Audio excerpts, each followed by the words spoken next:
তুমি হয়তো ভাবছো সবকিছু হারিয়ে ফেলেছো, তোমার সামনে এখন কোনো পথ নেই।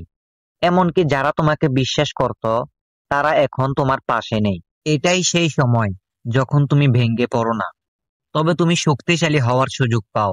প্রতিটা পতন, প্রতিটা ব্যর্থতা, এসবই তোমাকে আরো শক্তিশালী করে। তুমি যদি কখনো না পড়ো, তাহলে উঠতে শিখবে কিভাবে?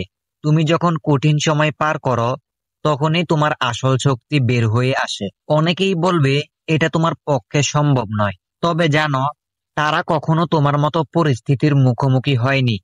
তবে যখন তুমি উঠে দাঁড়াও, তখন তুমি দেখিয়ে দাও যে কিছুই অসম্ভব নয়। এটা কঠিন, কিন্তু তুমি একা নও। তুমি তোমার শক্তির উপর বিশ্বাস রাখতে পারো। তুমি যে পথে হাঁটছো সেটা হয়তো অন্যদের কাছে অদ্ভুত মনে হতে পারে, কিন্তু শেষ পর্যন্ত তোমার সংগ্রামটাই হবে তোমার সাফল্যের গল্প। তুমি জানো, থামলে কিছুই হবে না।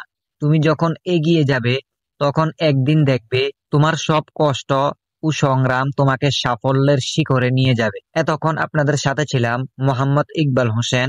ভালো থাকবেন, সুস্থ থাকবেন। আসসালামু আলাইকুম।